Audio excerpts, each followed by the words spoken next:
Okay. Okay. Here we are. Ta-da. Okay, so I'm so excited to talk to you. This is Athena StarSeed, and I am today interviewing an incredible being of light. She is an author, she's a doctor, she is an acupuncturist, and she, is a visionary and an oracle. And so, Dr. Kathy Sankey, please Yes. introduce yourself. Hello, Athena. Thank you so much. I'm excited to be here with you. And you and I have already had a conversation prior to this. So, well, I guess it won't matter for me to repeat myself, but I'm flattered to be called a visionary because obviously you are that, for sure, having spoken with you. Are there questions you want to know about me? Or I do. I wanted to kind of know a little bit about your childhood when you were born, because I just finished reading your parts of your book that say, "My name is Mahataa," and I'm reading it to my 9-year-old daughter. And when I got to chapter 16, it literally blew my mind. And it really made me ask questions about who is this woman who's channeling this book. So I want to know where you were born and how you are able to touch this kind of consciousness. Wow.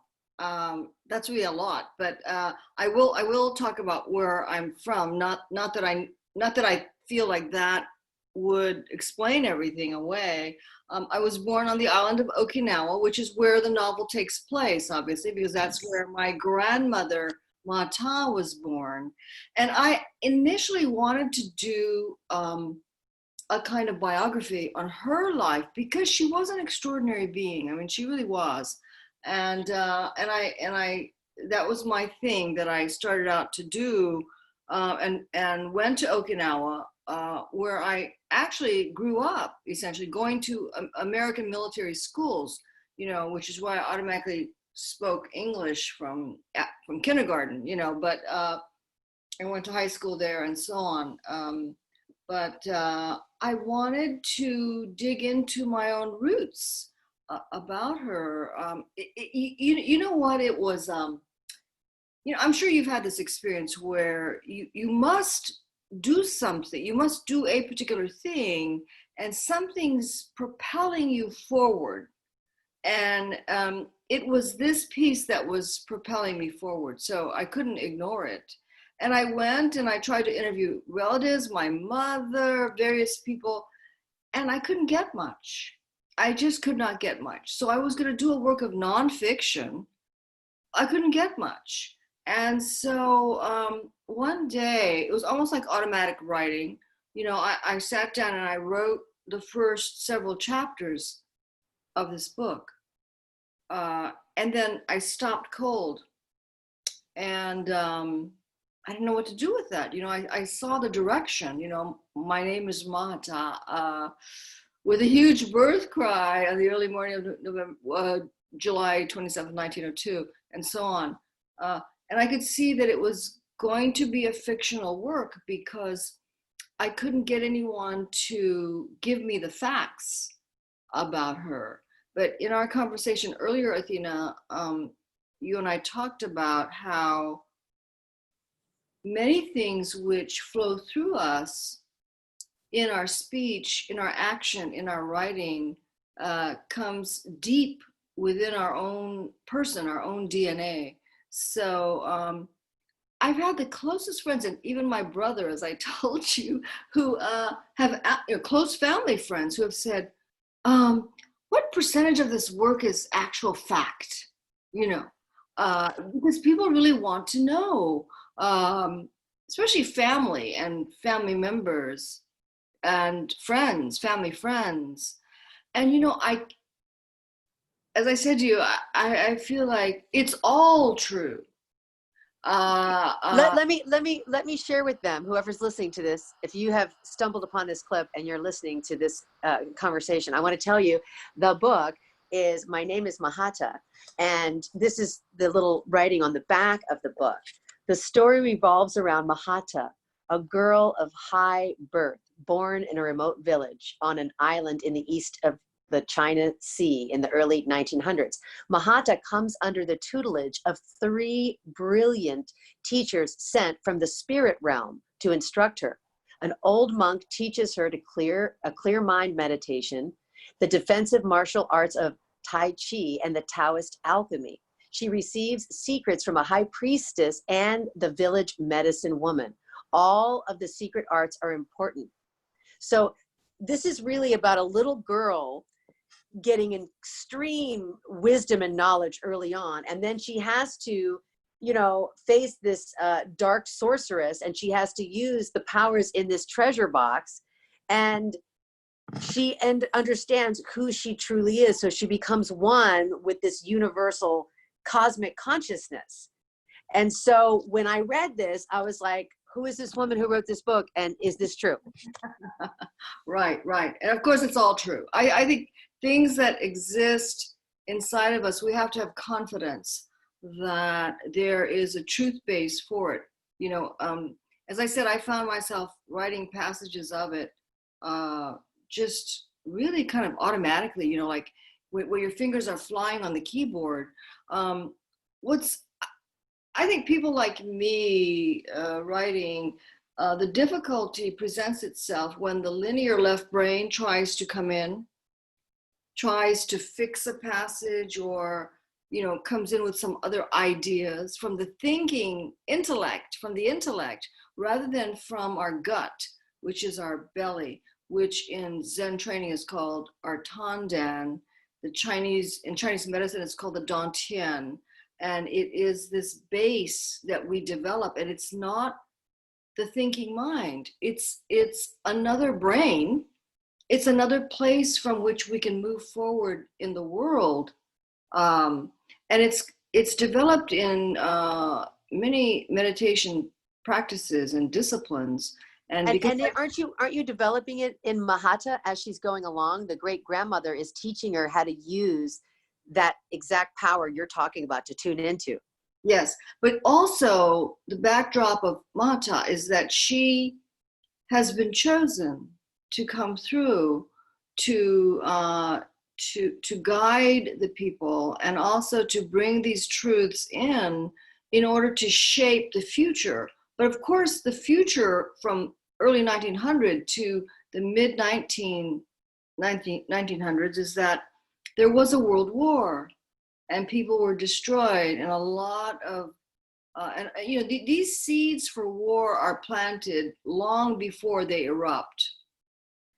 And so this was not possible for her to do. So she has to incarnate again with a friend, and who will become her boyfriend in my next novel.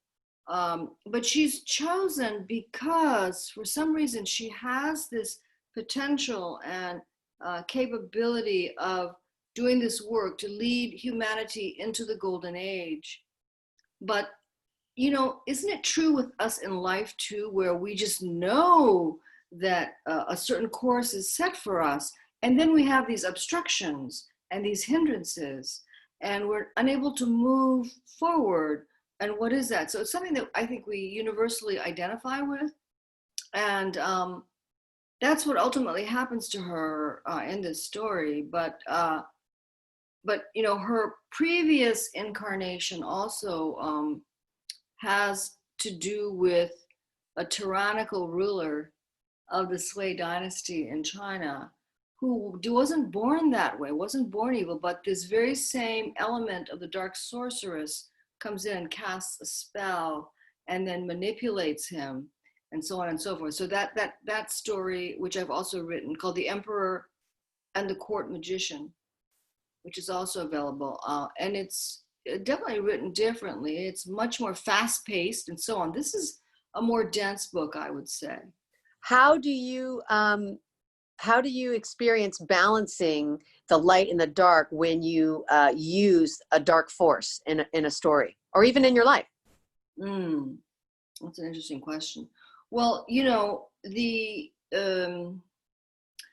my own Tai Chi background and the Zen training that I've had for the last 25 years, I think we hold all of it, Athena.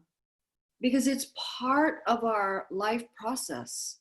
We can't deny what is bad or dark. It's all part of this huge soup that we are swimming in and negotiating. It's all part of it. Can we turn it all into light? You know, I mean, I think that that sort of intentioning in the world is hugely important, that we hold that. We hold that as, I don't know that it's necessarily a goal that we personally can do it, but I think always leaning in the direction of light, right? Bringing what's dark into the light. Um, that's all a part of developing our own spirit.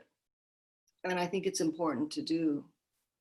So let me just use, okay, what I love about the book is that I can get practical application out of what she's teaching. Mahataa, the great grandmother, so you guys know, gives her certain herbs to take. She tells her her body's made up of electricity and magnetism. She talks about pulling energy from the heavens and sourcing energy from Mother Gaia to pull it up from the babbling spring of her feet. And so you're giving us a lot of tools. And when we're looking at the challenges of society, waking up in a revelation type period, right? The coronavirus, the death of George Floyd, the economic crash in America and all around the world. How can we look at those things, the dark evils, and then not get swept up by it? How do you balance that out without trying to change somebody else? I think it's important to know that these forces, which appear to be forces that we should snuff out, may be a what's the word I'm looking for? Which may help us actually become light, to move towards light. You know what I'm saying? I mean, until you see something at rock bottom, or you see something that is so terribly bad that we have to fix, that's what motivates us to, I think, move in that direction of healing and light. You know, without that contrast, without the urgency, we are feeling an urgency now, I will say, right? In this entire country and for ourselves. Um, so, yeah, I mean, I think it plays its role. I mean, where would we be if we had no darkness? You know, I mean, I think these are kind of motivating factors that we bless in a way, because without them, we cannot move forward. You know what I mean? How can we individually stay centered when all of this darkness, like the sorceress, like she's always over here, like as a threat to grab that box, to grab what's most a prized treasure, which is our attention and our awareness and our consciousness. And if that gets taken by the dark, we do suffer. So what is a suggestion for us to remain centered and not putting our head in the sand?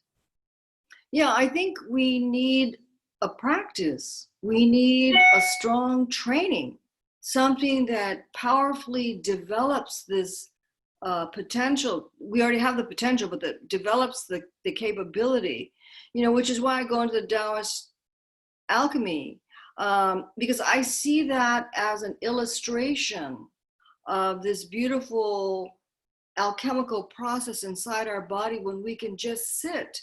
You don't need to just sit, but it's all about the mind. How do we develop this mind to purify and clarify it?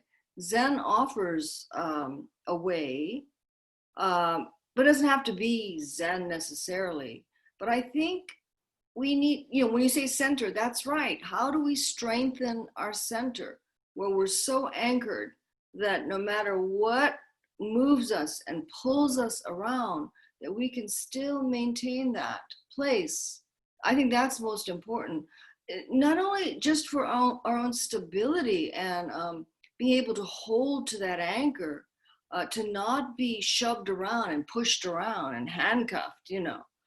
we have to be able to know that those are parts of our ego too. There's an enlightened aspect of our ego, but so that we can use, we can manage. But this other place of the lower belly that we use in Tai Chi practice, in deep martial arts that are internal martial arts like Qigong and Tai Chi, and who knows, there's probably a myriad of practices like that, where that is key. We key into developing this inner self. And I think that, we have to know where that center is and how to deepen it, how to strengthen it, how to cultivate it. And it's not up here. This little intellectual box is great, that we can manage it, that we can use it, but we can't be used by it. I mean, for God's sakes, we look at the world and it's only from here, right? Man and his intelligence. And this is where we are on this planet, with the climate, with the politics, with greed, anger, and delusion. From here, I mean, how can we rely on that and to develop that even more? No, there's someplace else inside of us that knows. It's a deep, deep knowing. It's our gut. You know what I mean? And so we say it's our gut. It has a physical location. When you look at the tanden or the lower belly, it's a physical location. And so in the early parts of our training, we focus on that to build that. We breathe down into it.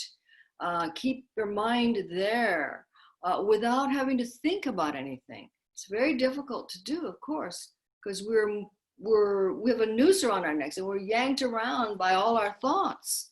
But can we shave away those thoughts by snipping that rope that's yanking us around, and master that and manage it and work it? But that takes years and years of training. But I don't see why a lay person who's never going to go to the monastery to train, which is where I trained, but there's many, many disciplines I think we can use where we can build that internal power that is very steady. And by doing that, though, it isn't just about the anchor. There's something alchemical, again, with each of us, that we begin to build our self with a capital S power. No longer the small self. There is the small self. We need to use the small self. We need the small self, because how else are we going to make ourselves sit down on a cushion for hours? You need that small self to make you, discipline you, and make you do it. But we're aware of that, of pulling in that friend to help us. But that friend also has to diminish. It has to decrease in having voice in our lives. That voice comes from another deep, deep knowing from the greater self, capital S. So I love in the book, in chapter 16, my favorite chapter, is when you're talking about there's an inner voice and an outer voice. And for the outer voice to be used to the highest potential, it's important to listen to the inner voice. So can you talk about the difference between the inner voice, the outer voice, the small self, and the big self for people who don't know those terms? Well, the small self is our ordinary self that needs and wants and has desires and must-haves in our life, and it runs around manipulating how things can happen in our lives. The big manipulator. I mean, it's gotten us this far, I suppose, but there is this greater self. I would tend to think that those listeners on your wavelength are going to comprehend this, which is why they're studying with you or listening to you. So we use this small self, and we're not used by it. That would be the way in which my own Zen teacher has stated it.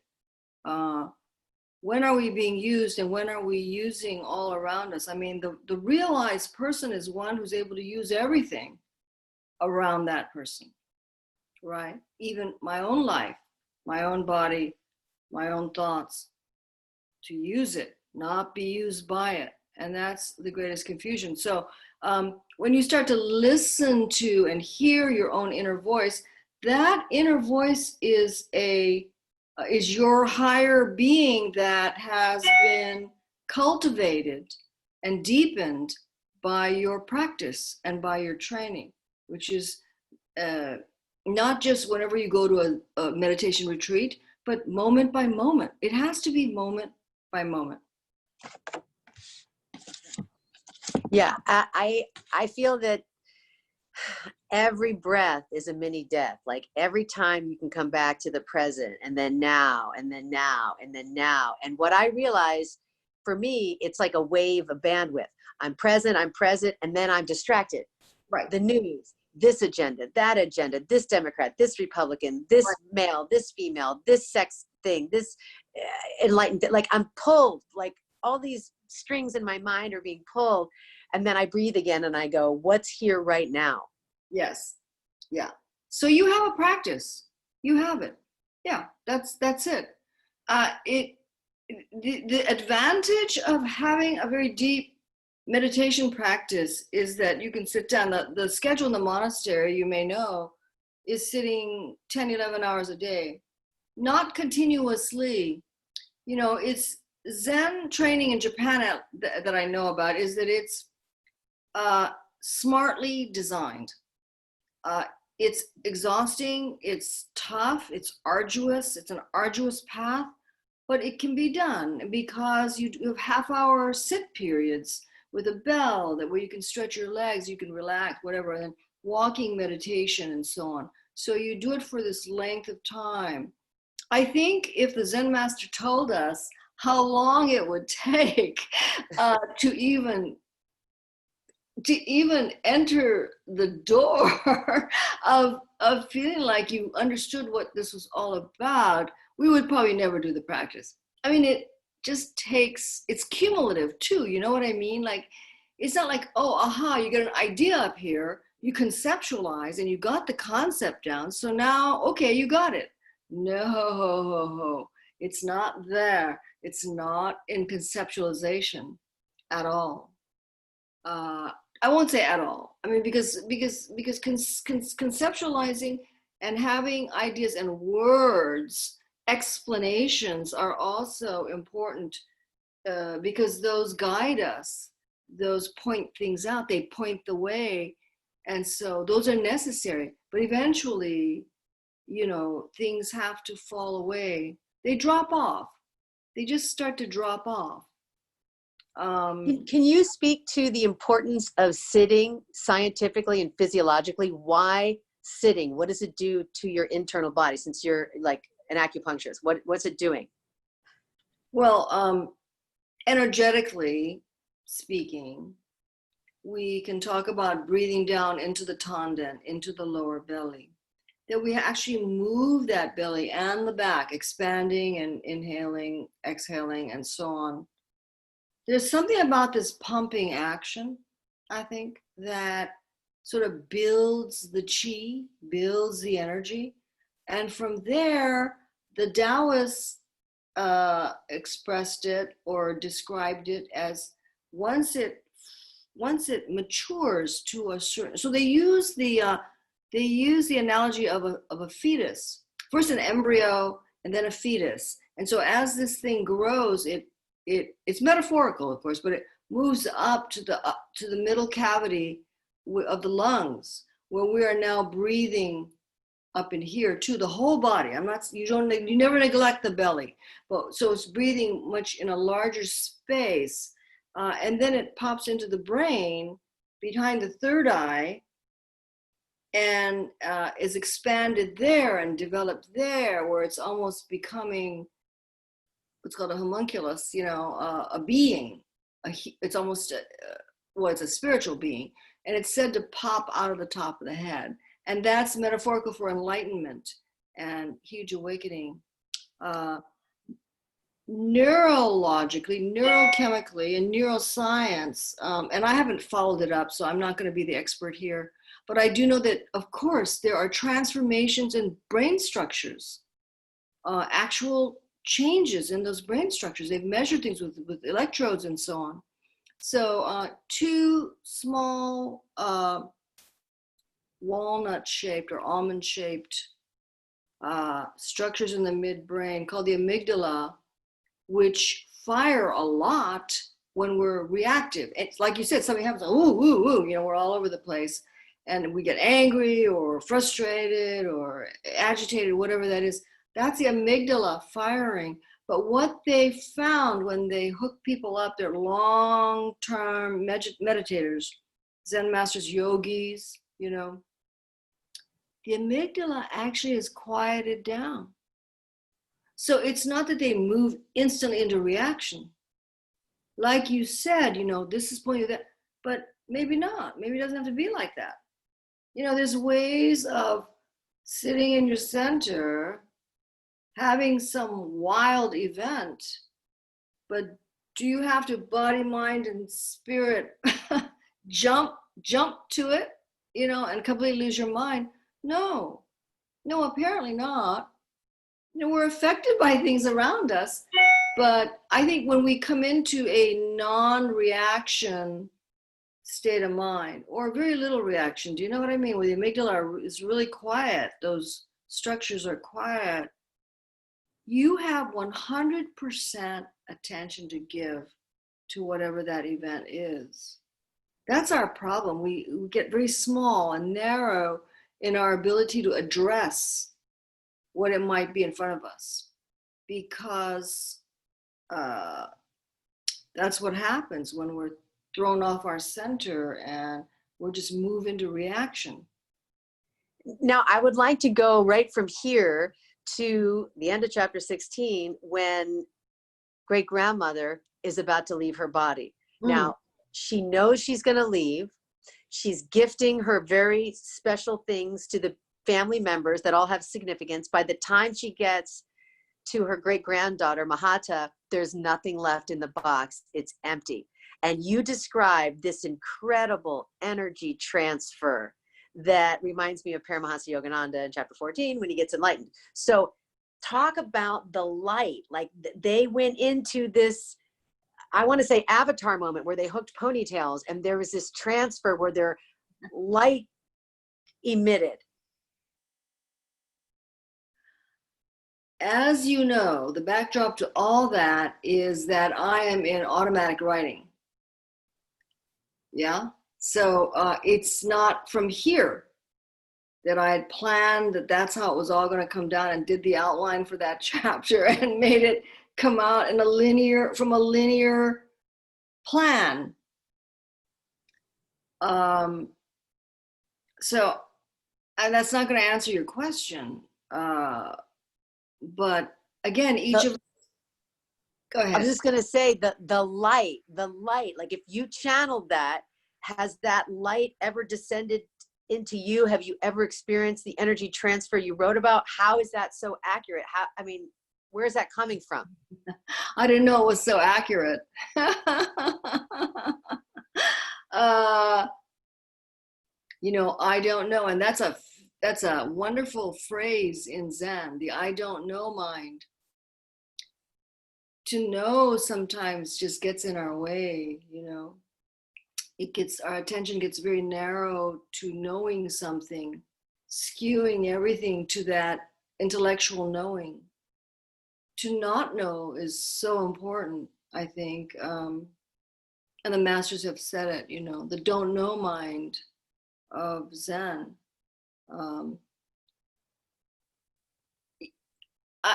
I don't know, but I think we've had many experiences, and I certainly have, that I can't explain away. In my Tai Chi class, where I studied Tai Chi for 20 years, and then Zen now for 25, but in that Tai Chi class, which was so many years ago, a huge class, moving very slowly through the form.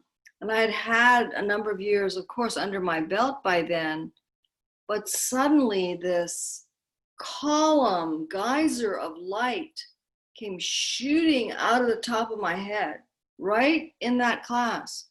Nobody saw it, And I never told anyone about it. I didn't even go to the teacher to tell him about it because it was so strange. I didn't know what it was. And for a good part of the 20 years, I hadn't found a reference to it. What I did then was wrong, I think, unfortunately. I didn't know what it was. So I thought, oh, am I losing chi? Oh my gosh, I'm losing all this energy. And so I did a mental visualization of capping that, and it stopped. Actually, I was able to stop it. I know. It's amazing. And so I shouldn't have done that, I think, but I did find a reference to that piece of light shooting out the top of the head in a book almost 20 years after that experience, in a book called The Secret of the Golden Flower, where I'm, and I mentioned that in the book somewhere, I think, but because it was so profound. And what happened is it was towards the end of that book, and when I came to it, it talked about this common monk, a simple common monk who was not awake and had lots of work to do, was sitting in this town, and he was sitting in meditation, and suddenly these light beams came out of the top of his head, and I thought, oh, that's it.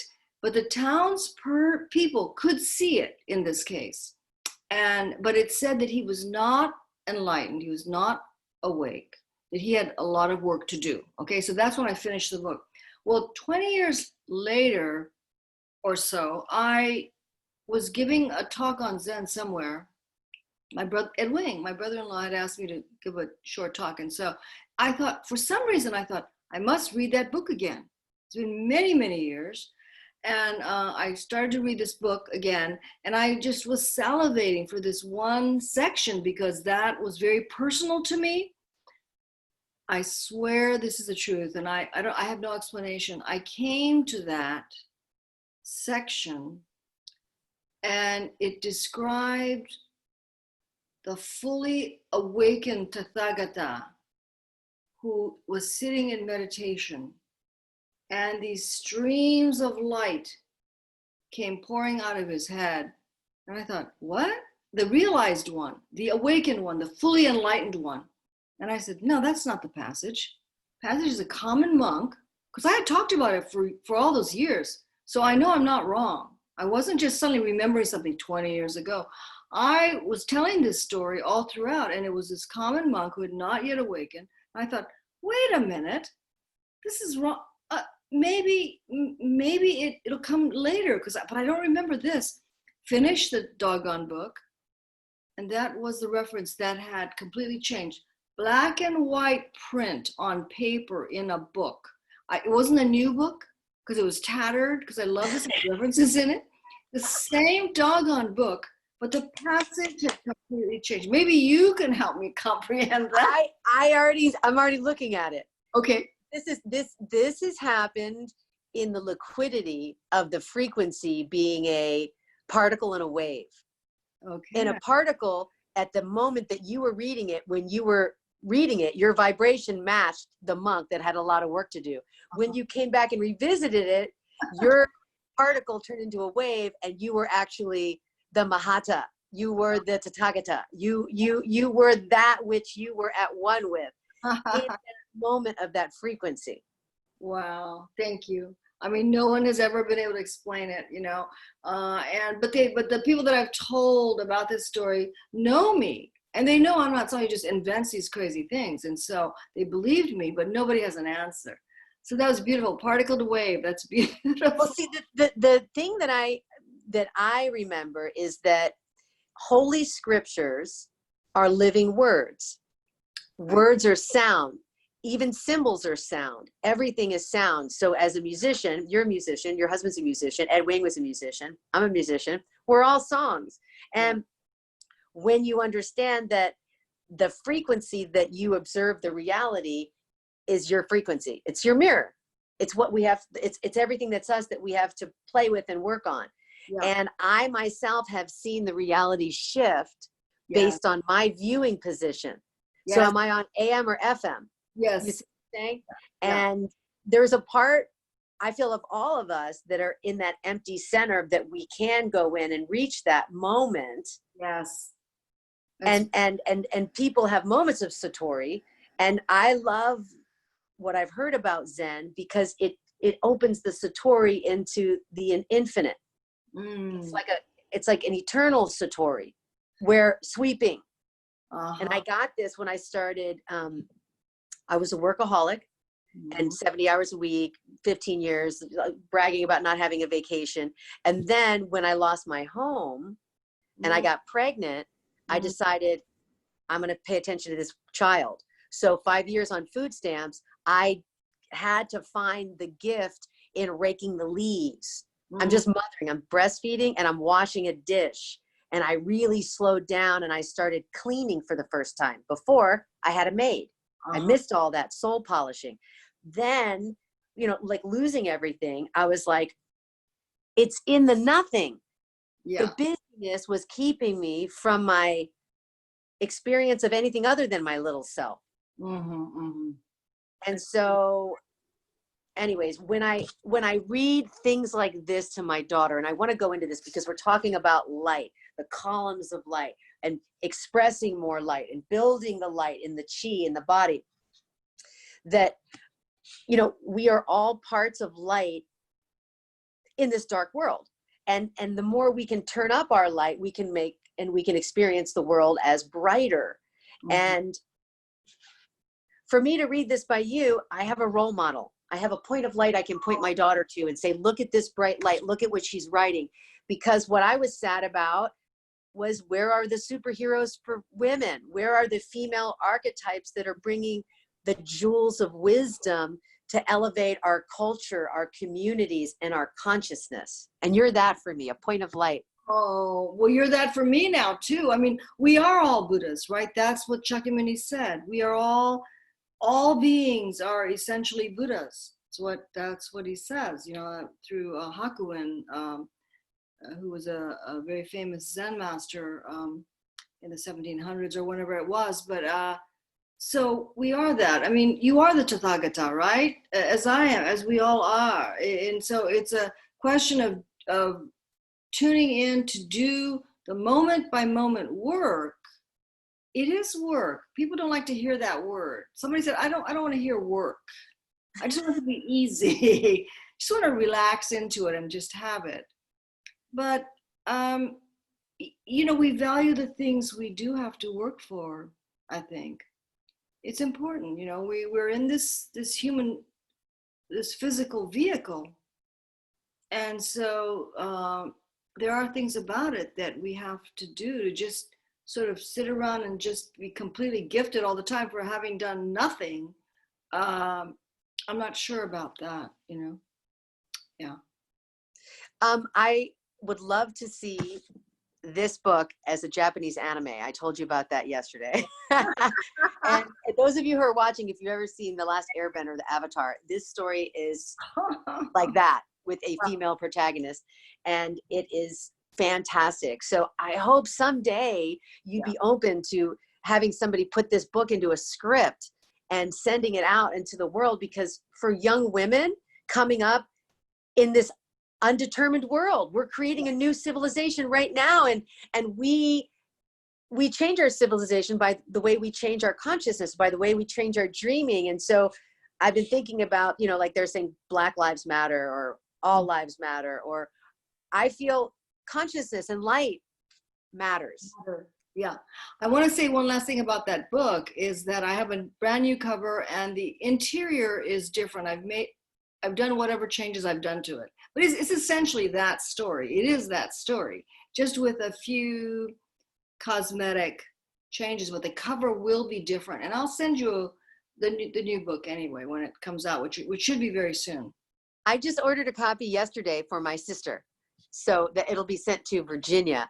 And I had asked her for her birthday, which was in May. I said, you know, I just really want to know more about you. What do you really love to read? And she said historical fiction. And I said, wow, do I have a book for you? Well, I did do another historical fiction, which was The Emperor and the Court Magician.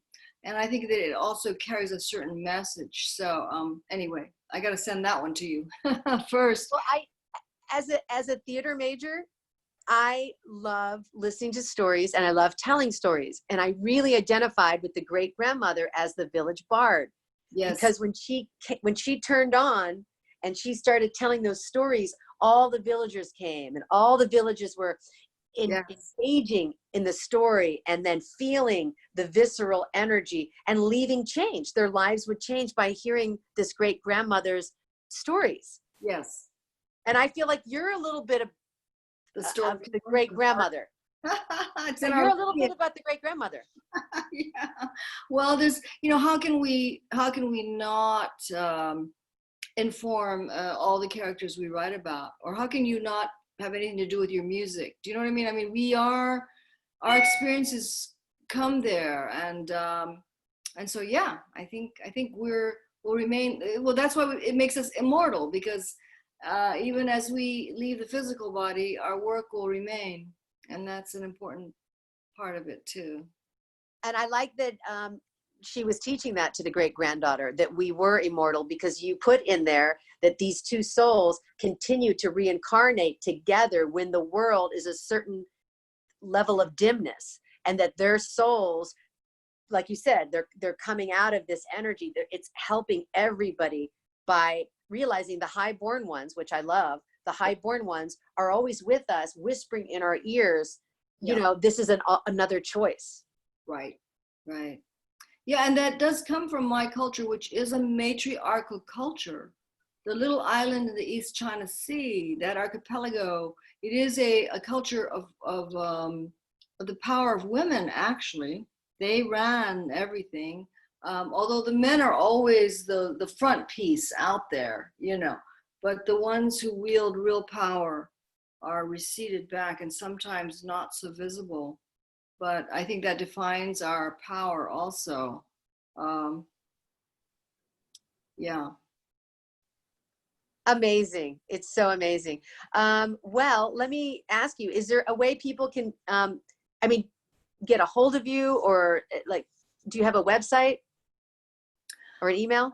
I do. Actually, it's being changed. I've got two blogs. One is called mynameismahataa.com. Wow. And it's in Laban. But I have a technician now who's working, because I'm going to have 3 books. I have 2 already, and I'll have a 3rd. That it should just be under my name is what we decided, although that feels so, I don't know, I just didn't have another name. And if I do, I'll rename that blog. But right now it's Jikun, Jikun, Kathy, Kathy, Sankey, SANKEY.com. So that he's working on that presently. Now, Sankey's your married name? Yes. Now, what do you know what that means? Sankey? Because I was thinking about you guys being keys to the universe in some magical way. We use that to our advantage, actually. But Gutsan means 3, and 3 keys. That's what we say too. But it refers actually to castle, and so three castles. And I'm sure that the interesting thing about the kanji, as it's called, the writing, is that it can come forth with multiple meanings. So we'll do the East and the West, where it says 3 treasures. How about that? Beautiful. That's wonderful. And you have, don't you and your husband have a website about 3 castles, a recording company? Doesn't he? Mountain Castle, right. And he's doing music. He's quite creative himself, as you know, as Ed Wing was. And so they were the Sankey brothers doing their music. So he's still producing all that stuff, creating it. We're not done. You know what's amazing is I like looking at different levels of awareness and consciousness. There is an aspect of us that allows the universe to flow in as that genius. And I was looking at genie, us, and the genie in us. You guys are able to write books and play music, and you're both doctors, and you study these high esoteric spiritual traditions. And it's like you get to this plane, like Nostradamus or Tesla or Michelangelo or Emerson, and it just like pop. And all of us have the potential to tune into our inner genius. Absolutely. Absolutely. I think, yes, we are all undiscovered geniuses, I'll say. Absolutely. So I just want to say, I love you. I love this book, and I recommend everybody that's watching this video, please, you can get this on Amazon. Yes, it'll have a different cover because as I said, I've redone the book. Okay, well, it's incredible, and you can see that I've highlighted these pages, and I have them color coordinated. I have some of the light sections in yellow, some of the points that I needed to, like in pink for self-love, and then the orange where it was just really passion and creativity, because you know the great grandmother really expresses that light is ever present. And when Mahataa receives that light, she's able to use it in very challenging situations like what we're going through right now. So it's giving me hope for the present and hope for the future and peace and calmness in my own center. Thank you so much. Great. Thank you so much. Love you. Love you too. Blessings and light. Thank you.